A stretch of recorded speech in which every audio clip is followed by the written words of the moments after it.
ক্যাম্পাসে দলীয় লেজুর ভিত্তিক ছাত্র রাজনীতি বন্ধ হওয়া উচিত মন্তব্য করে বৈষম্য বিরোধী ছাত্র আন্দোলনের সমন্বয়ক হাসনাত আব্দুল্লাহ বলেছেন, এতদিন ধরে বিশ্ববিদ্যালয়গুলোতে চলে আসা গণরুম, গেস্টরুম সহ যাবতীয় অগ্রহণযোগ্য ও নষ্ট সংস্কৃতির দায় এর দলীয় লেজুর ভিত্তিক ছাত্র রাজনীতির। শনিবার তার ভেরিফাইড ফেসবুকে এক পোস্টে তিনি এ মন্তব্য করেন। তিনি বলেন, ক্যাম্পাসগুলোতে চাঁদাবাজি, ফাও খাওয়া, গ্রুপিং, সিট বাণিজ্য, টেন্ডারবাজি, মাদকের বিস্তার, শিক্ষার্থী নির্যাতন ইত্যাদি অপকর্মের দায় ও দলীয় লেজুর ভিত্তিক রাজনীতি বন্ধ করতে হবে।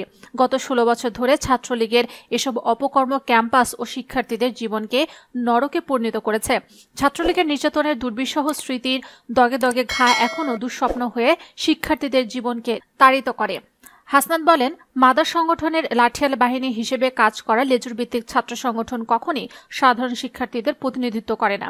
শিক্ষার্থীদের মতামত ও অভিপ্রায়ের ভিত্তিতেও এসব সংগঠনের নেতৃত্ব নির্ধারিত হয় না। তাই আমি মনে করি দলীয় লেজুর ভিত্তিক ছাত্র রাজনীতির প্রাসঙ্গিকতা আমাদের ক্যাম্পাসগুলোতে নেই।